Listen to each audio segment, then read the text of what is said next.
Hi! For today's video, magluluto ako ng pork hamonado. Inuna ko na nga itong bawang, hiniwa ko lang ito ng maliliit, patapos kong pitpitin at tanggalin yung balat. Ang gagamitin ko nga dito para sa aking pork hamonado is itong pork chops. Itong pork chops is hihiwain ko pa siya into 2 kasi masyadong malaki. Pwede naman gumamit ng pork kasim or liempo para dito sa pork hamonado. Pero sa akin, pork chops yung gagamitin ko kasi ito yung available ko. So yun guys, matapos kong mahiwa into 2, yung mga pork chop, hindi ko na siya lalagyan ng pampalasa. Nagpainit na ako ng kawali, nilagyan ko ng mantika, tapos ifa-fried ko yan siya saglit. As in, saglit lang. Hindi niya kailangang maluto, kailangan niya lang mag-firm yung kanyang meat.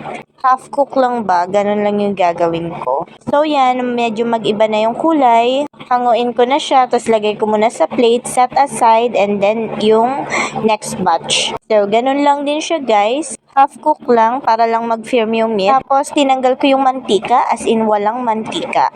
And then, binalik ko yung pork. Tapos, gagamit ako ng pineapple juice. Wala akong ilalagay na tubig dito, kundi pineapple juice lang. Yung gagamitin ko sa pagpapakulo nitong pork. Gagamit nga din ako dito ng pineapple chunks. So, yung juice ng pineapple chunks, isinama ko na yan siya dyan. Tapos, nilagyan ko rin ng konting pineapple chunks. The rest is mamaya na. Then, nilagyan ko na ito ng toyo at yung garlic. Pagkatapos, ay lalagyan ko nitong whole peppercorn or pamintang buo. Maglalagay rin ako dito ng 2 dahon ng laurel or bay leaves. At hahayaan ko na siyang kumulo hanggang sa lumambot na malambot yung pork. So there, tinakpan ko siya dyan at pinakuluan ko sa mahinang apoy. So nung malambot na nga yung pork, ilagyan ko na ito ng 1 tablespoon of sugar. At nakalimutan ko na dapat pala meron tong black beans. Kaya lang, I forgot nga.